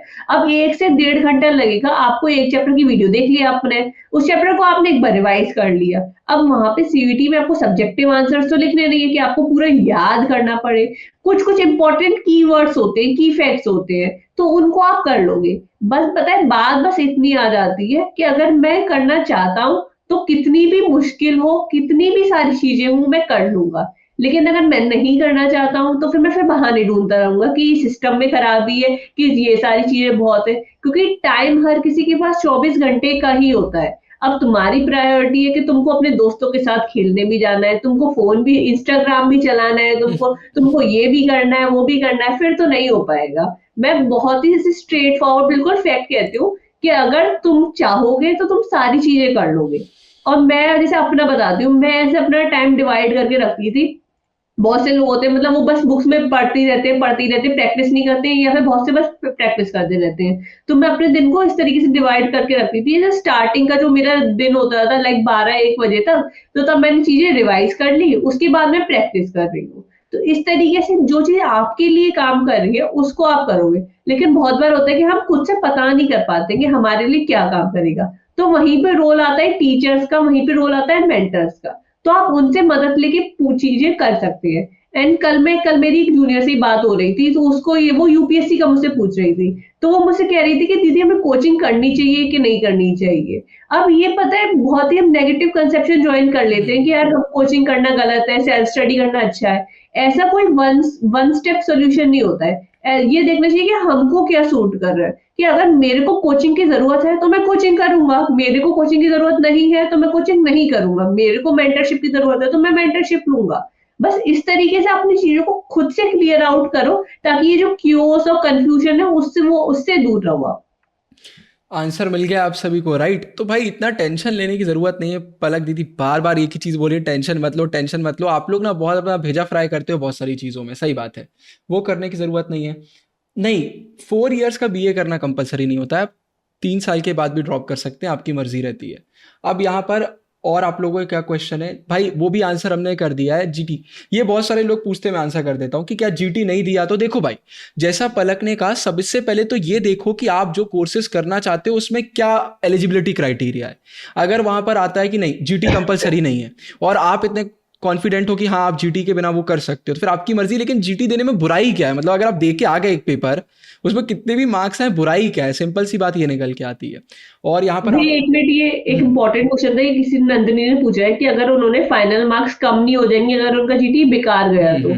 ऐसा नहीं होता है कि आपके मार्क्स कम हो जाएंगे। वहां पे वो फिर वही बात आ जाती है कि आप ये देखो कि उसके मार्क्स आपके कोर्स में लग रहे हैं या नहीं लग रहे हैं। बात मार्क्स कम की बात क्या आ गई? ऐसा थोड़ी है कि मैंने जैसे 5 डोमेन्स दिए थे, अब उन डोमेन से मेरे कम आ जाते, तो ऐसा थोड़ी कि मेरा अक्यूमुलेटिव स्कोर कम हो जाएगा। बस जिस कोर्स में जीटी लगेगा तो वहां पे वो मार्क्स लगेंगे जितने भी आए हो। Why B A is considered the most useless degree. अब भाई आप बीए लेके कुछ नहीं करोगे, कॉल सेंटर में काम करोगे, तो फिर तो लोग बोलेंगे आपने बीए क्यों लिया। बट अगर आप बीए लेके मेहनत करोगे, इतने ऑप्शन है आज के समय में, मेहनत पे है, ऐसा नहीं है, इतने सारे लोग हैं जो कर रही है। सन्वीक्षा नहीं actually I am so sorry, मैंने आपको बीच में कहा, I am really really sorry. नहीं बट ये क्वेश्चन जो इन्होंने पूछा दक्ष ने, ये मैं इसको आंसर करना पसंद करूंगी because a lot of people have this consideration. I mean बाकी सब बातें तो होते रहेंगी, बट हाँ please Daksh, consider the most useless degree in today's time. Not really. BA is not the most useless degree. The most useless degree is the one that you are not studying with. Okay. We are also pursuing bachelor's degree, and I can vouch for it that the amount of studying that we do and the type of study that we do is no less than a BTech course. Okay. And if you and अगर आप सिर्फ और वैसे twin Broz जैसा आप देख सकते हैं, तो जिन भैया का टैलेंट का आप देख रहे हैं वो खुद भी ह्यूमैनिटी से ही हैं। तो इस बात में कोई भी वो नहीं है कि that a BA degree is not good economically. It is as good as par with any BTech degree. So there it goes. Answer मिल गया आपको। क्वेश्चन कहाँ से करेंगे? मैं अभी देखो ज़्यादा रिवील को तो नहीं करूँगा, बट जब हमारा हमारा जब CUT का कोर्स आएगा तो उसमें हमने सब इंक्लूड करा हुआ है। उसमें टेस्ट वगैरह हैं, उसमें इंपॉर्टेंट क्वेश्चन हम सब इंक्लूड कर रहे हैं, उसकी टेंशन आप लोगों को नहीं लेना है। बताइए और किसके क्या क्वेश्चन है? और भी हमारे मेंटोर्स हैं, सबसे कनेक्ट ओके भैया, I would like to take a leave. Okay Palak, thank you so much join करने के लिए। एक बार भाई सब हार्ट स्पैम कर दीजिए चैट में। पलक की तबीयत खराब थी, उसके बाद भी उन्होंने ज्वाइन करा आपको मदद करने के लिए। Thank you so much Palak, thank you so much. Thank you भैया, thank you everyone, all the best. अपनी प्रिपरेशन में बिल्कुल जुट जाओ, and yes, welcome to DU। Thank you, bye everyone. Political science में आगे क्या जोहा, आप बताना चाहें कि मतलब थोड़ा सा आप स्कोप के बारे में अगर बताना चाहें कि भाई बीए के बाद क्या क्या कर सकते हैं, किसी भी एक उसको नहीं पकड़ते हैं। नहीं भाई, मैं बिल्कुल वही कहना चाह रही थी इनिशियली ऑल्सो, जो ये अन्विक्षा ने बोला भी, ये बहुत मिसकंसेप्शन है लोगों के दिमाग में कि बीए के बाद अनएम्प्लॉयमेंट ही रहता है। That's not true. अनएम्प्लॉयमेंट, आप अनएम्प्लॉयड नहीं होगे even if you take BA. और आज के टाइम पे इतने ऑप्शंस हैं, इतने सारे ऑप्शंस हैं। I will give you one example of history only. तो इनिशियली वैसे मेरे जहन में भी ये डाउट था, क्योंकि आपके दिमाग में ये बिठा दिया जाता है कि BA is one of the most useless degrees, और अगर आपको और कुछ नहीं मिला तो फिर आप बीए कर लो। But that's not something that you do. अब और आज के टाइम पे यू एक्टिवली चूज बीए, क्योंकि बहुत सारे ऑप्शंस हैं। हिस्ट्री में You can go into museology, you can go into archaeology. There are a lot of different, you can go into academia भी बहुत important field है. This is something that's not given enough attention to. और आप DU आते हो, आप professors को देखते हो तो आपको लगता है कि अच्छा, oh, this is also a very good lucrative opportunity और हम वो भी कर सकते हैं. तो there are multiple opportunities. और अभी आज के टाइम पे there are a lot of these things called think tanks के बारे में आपने सुना होगा. think tanks को बहुत employment की जरूरत भी है और वो बहुत अच्छे options भी हैं. आप उसमें जाओगे, public policy, there are a lot of policies that you make, there are policies at different platforms that you make.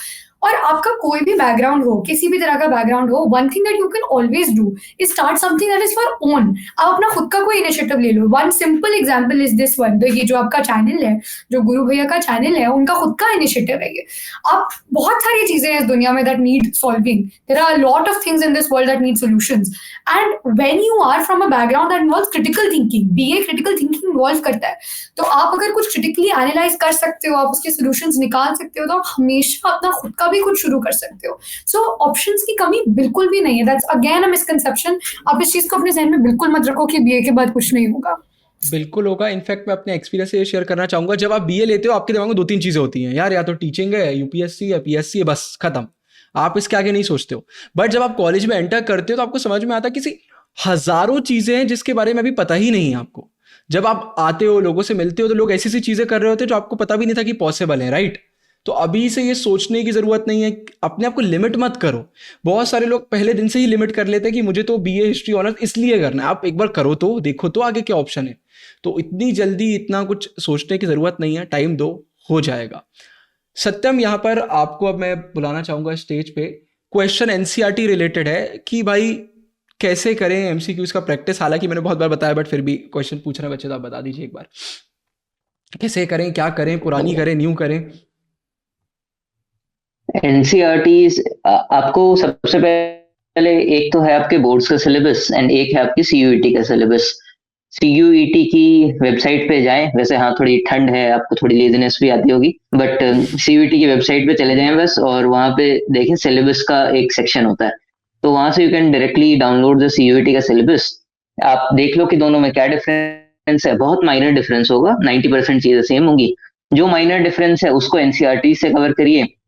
कुछ ऐसे सब्जेक्ट्स हैं लाइक फिजिकल एजुकेशन है, वो एनसीईआरटी से टोटली कवर नहीं हो पाया था, तो उसके भी कुछ अदर सोर्सेज हैं, वो हम आपको बताएंगे जब आप मेंटरशिप में हमसे मिलेंगे, तो वो हम आपको बताएंगे. एंड उन स्टैंडर्ड बुक्स से आप उन्हें कवर करें. एंड उन बुक्स को कवर करने के बाद उनके जो येलो बॉक्सेस हैं, ब्लू बॉक्सेस हैं, जो इंपॉर्टेंट चीजें हैं, फैक्चुअल डिटेल्स हैं, डेट्स हैं, पर्सनैलिटीज हैं, क्योंकि एमसीक्यू बेस्ड एग्जाम है तो फैक्ट्स पे थोड़ा ज्यादा इंपॉर्टेंस आ जाता है.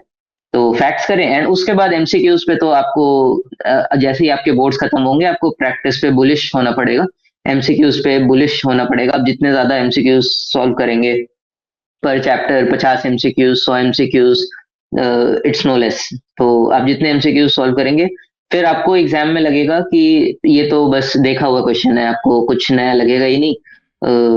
जैसे अभी शायद किसी मेंटर ने बोला भी था कि एग्जाम 20 मिनट्स में, 25 मिनट्स में कंप्लीट हो जाता है, एंड उसके बाद you are just free in your remaining of the time. तो जितने ज्यादा क्वेश्चंस प्रैक्टिस कर लेंगे, उसके बाद आपको टाइम उतना कम लगेगा एग्जाम्स में. सो या दैट्स इट. सत्यम, एक और चीज़ मुझे आपसे पूछना है. वैसे मैं पहले बोलना चाहूँगा, देखो भाई, एमसीक्यूज हैं, ये क्वेश्चन आंसर नहीं कि आप बैठ के सोच रहे हो कि बन रहा है कि नहीं बन रहा है, या तो बनता है या नहीं बनता है. तो यहाँ फटफट होता है, मतलब 30 सेकेंड्स में निपटते हैं क्वेश्चन.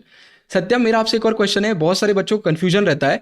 इन्हें लगता है कि पहले आपको कोर्स सिलेक्ट करना पड़ता है. जैसे एग्जांपल के लिए मुझे साइकोलॉजी ऑनर्स करना है, उसके बाद मुझे सीयूटी देना पड़ता है, जबकि जस्ट अपोजिट है, राइट. पहले आप सीयूटी देते हो, आपका जो स्कोर है उस हिसाब से आपकी लिस्ट बनती है. तो थोड़ा इसको भी आप एक्सप्लेन कर दो. बहुत सारे बच्चे मैसेज कर रहे हैं. हाँ, ये कॉमन मिसकंसेप्शन है. आपका जो अभी सीयूईटी एप्लीकेशन फॉर्म होगा ना, उसमें आपको सेलेक्ट करने होते हैं जो संभावित, जो प्रोबेबल कोर्सेज हैं जो आप करना चाहेंगे. तो उन प्रोबेबल कोर्सेज में आप कितने भी कोर्सेज सेलेक्ट कर सकते हैं जो आप करना चाहेंगे. एंड उन प्रोबेबल यूनिवर्सिटीज और कॉलेजेस में आप कितनी भी यूनिवर्सिटीज सेलेक्ट कर सकते हैं जिनमें आप एडमिशन लेना चाहेंगे. तो that is about the application form for CUET, जो एनटीए करवाता है. लेकिन दिल्ली यूनिवर्सिटी का फिर फॉर्म अलग से आता है, जो दिल्ली यूनिवर्सिटी CSAS पोर्टल होता है, कॉमन सीट एलोकेशन सिस्टम. उस पे उस पे आप शिफ्ट हो जाते हैं। तो जब दिल्ली यूनिवर्सिटी का रजिस्ट्रेशन होता है, पिछले 2 सालों से दिल्ली यूनिवर्सिटी ने ये ऑप्शन दिया है कि अगर आपने CUET के टाइम पे कोई कोर्स सेलेक्ट नहीं भी किया, still you can opt for a course in DU, अगर आप ऑब्वियसली उनकी एलिजिबिलिटीज मीट कर रहे हैं। और ज्यादातर एलिजिबिलिटी यही होती है कि अगर आपने 12th क्लास में जो सब्जेक्ट्स पढ़े हैं उन सब्जेक्ट्स में अगर आप एग्जाम दे रहे हैं तो you are eligible, very much eligible. तो या दैट्स अबाउट दैट। अन्वेक्षा, मेरे आपसे 1-2 क्वेश्चन है, उससे पहले मैं 1-2 आंसर कर देता हूँ। क्या बोर्ड्स के मार्क्स, देखो क्या होता है, 2 लोगों के CUT स्कोर अगर सेम है, उन्हें सेम चीज़ के लिए उन्होंने अप्लाई करा हुआ है, उस समय 12th के मार्क्स देखे जाते हैं, जिसके परसेंटेज ज़्यादा रहते हैं उसको प्रेफरेंस दिया जाता है। दूसरा, डेटा, CUT में वही डेटा आता है जो स्टैटिक है। अगर हम बात कर रहे हैं हमारे डोमेन्स की, जैसे एग्जाम्पल के लिए पॉलिटिकल साइंस में कि कांग्रेस पार्टी कब फॉर्म हुई या USSR का डिसइंटीग्रेशन कब हुआ, आप पुरानी बुक में पढ़ लो, नई बुक में पढ़ लो, ये सेम रहता है। तो ये वाला डेटा आपके CUT में आता है। ज्योग्राफी में वो डेटा है ना जो ऊपर नीचे बार बार चेंज हो रहा है हर साल, वो नहीं आता है CUT में। जैसा कि कहा, ईजी क्वेश्चन आते हैं। अन्वेक्षा, मेरा पहला आपसे इंग्लिश का क्वेश्चन यही है कि देखो इंग्लिश में ना कुछ चीज़ें ऐसी रहती हैं जो हम कितना भी कर लो वो इनफ नहीं, जैसे वोकेबलरी हो गया, है ना, रीड, आपने और भी चीज़ें बताई कि भाई ये टॉपिक में थोड़ा एक लक का फैक्टर भी आ जाता है। तो इनका प्रिपरेशन कैसे करना चाहिए, क्या करना चाहिए, कितना डेली करना चाहिए? ओके, सो आई थिंक ज्यादा मुश्किल आता नहीं है वैसे, जैसे सच बताऊं तो। और अगर आप थोड़ा सा कॉमन सेंस लगाओ तो आपके 4 ऑप्शंस होते हैं। अब जैसे मैं आपको एग्जांपल लेती हूँ, एक शब्द था ऑल्टरकेशन। बहुत सारे बच्चे कंफ्यूज थे, बट अगर ऑल्टरकेशन जो शब्द था, अगर बच्चे थोड़ा सा दिमाग लगाते वो 4 ऑप्शंस को देख के, तो उन्हें समझ जरूर आ जाता कि उसका मतलब फाइट होता है। तो काफी हद तक मैं ऐसा मानती हूँ कि apart from knowing the words exactly and there meanings, it is also your common sense at in the examination hall, because the options are some way in a way designed in a manner, in a method कि आप choose कर सकते हो the right answer even without knowing the meaning itself। ठीक है, या फिर आप ये करिए कि आप जक्स्टापोज करिए, मतलब आप एक शब्द को दूसरे जो ऑप्शंस हैं उनके साथ से रिप्लेस करिए और फिर देखिए कि पूरे सेंटेंस में से क्या मतलब बन रहा है।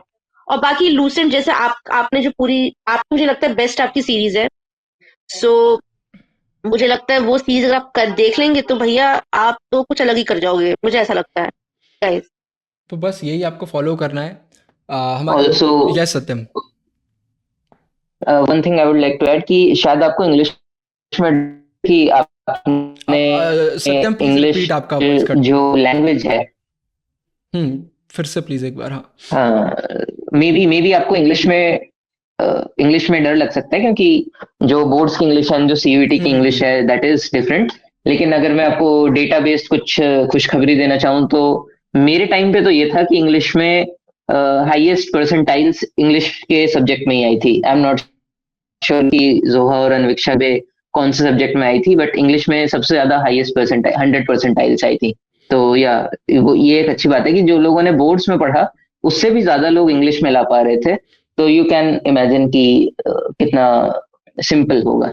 अगर हम लास्ट ईयर की बात करते हैं, बहुत सारे बच्चों के इंग्लिश में मार्क्स कम इसलिए हो गए थे क्योंकि सेंटर्स में प्रॉब्लम हो गई थी, टाइम नहीं मिला, पेपर लेट हो रहा है, इसलिए मार्क्स कम हो गए थे। किसी बच्चे के साथ ये नहीं हुआ कि यार पेपर इतना डिफिकल्ट आ गया कि बना नहीं, राइट?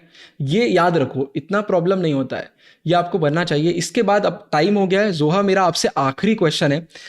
मैं चाहता हूँ कि आप एक पूरा बच्चों को बता दो कि जैसे बोर्ड एग्जाम एंड होते हैं, बोर्ड एग्जाम के एंड होने के बाद से लेकर DU में एडमिशन तक का थोड़ा प्रोसेस अगर आप बता दो कि क्या होता है, प्रिपरेशन चालू होता है, फॉर्म होता है, जो भी आपको चेंज होता रहता है, बट फिर भी थोड़ा सा आइडिया लग जाए जिससे बच्चों को।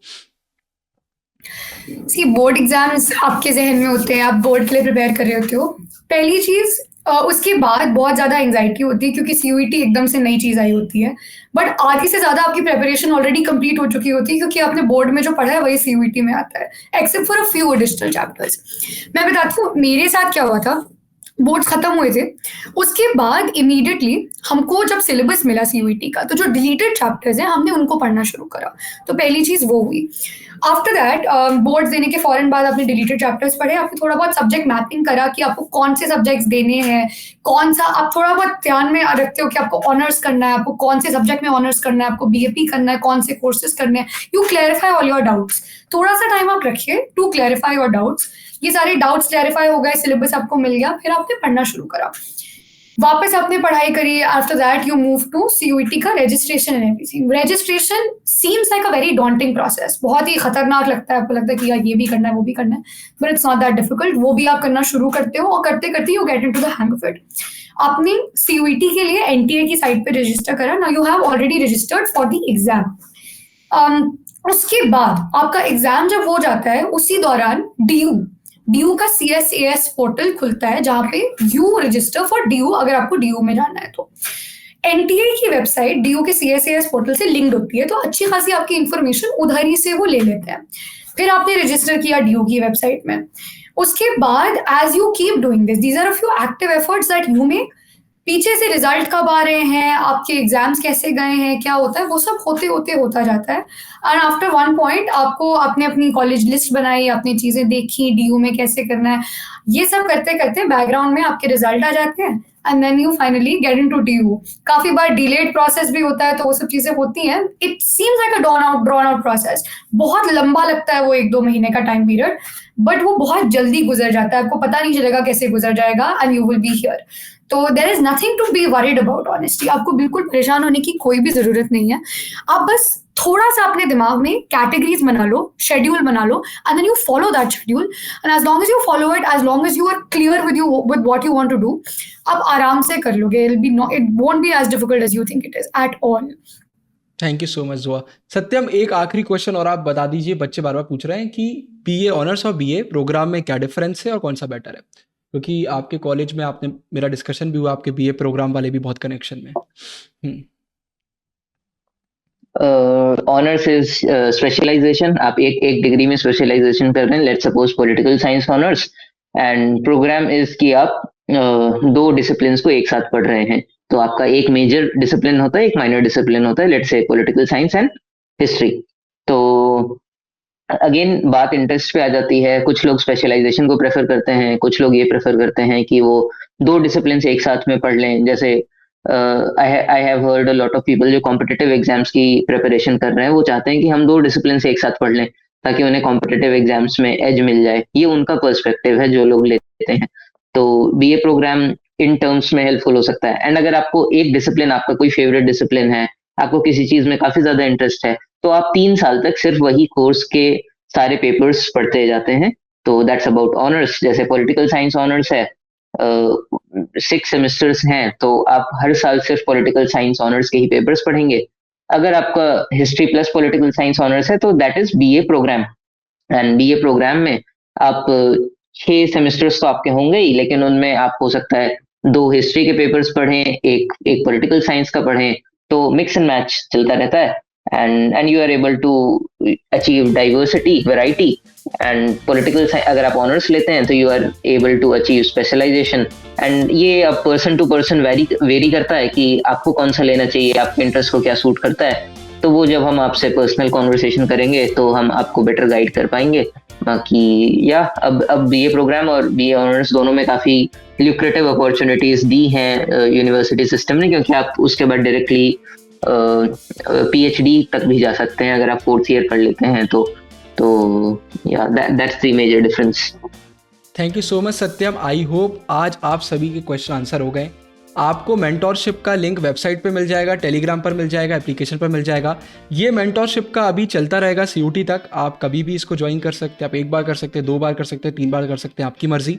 और कोई भी अगर आपके डाउट हो, आप टेलीग्राम पे ही पूछ सकते हैं। पर्सनल गाइडेंस के लिए मेंटोरशिप का प्रोग्राम लाया गया, क्योंकि बहुत सारे बच्चे हैं वो ऐसे मैसेजेस पूछते हैं जहाँ पर उन्हें टाइम देने की ज़रूरत है, वहाँ पर तुरंत आंसर नहीं करा जा सकता, क्योंकि आपके सब्जेक्ट्स कॉम्बिनेशन। जैसे किसी ने लिखा कि मैंने ये सब्जेक्ट लिया हुआ है लेकिन अब CUT में ऑप्शन आ गया कि कुछ भी ले सकते हैं, तो क्या मुझे छोड़कर कुछ और ले लेना चाहिए। तो ऐसी बहुत सारी चीज़ें हैं, तो इनके आंसर आपको पर्सनल मेंटोरशिप में मिल जाएंगे। Zoha, Anviksha, Satyam, thank you so much join करने के लिए। अक्सा दीदी आज नहीं है, लेकिन उनका वीडियो मैं यूट्यूब पर डेफिनेटली अपलोड करूंगा।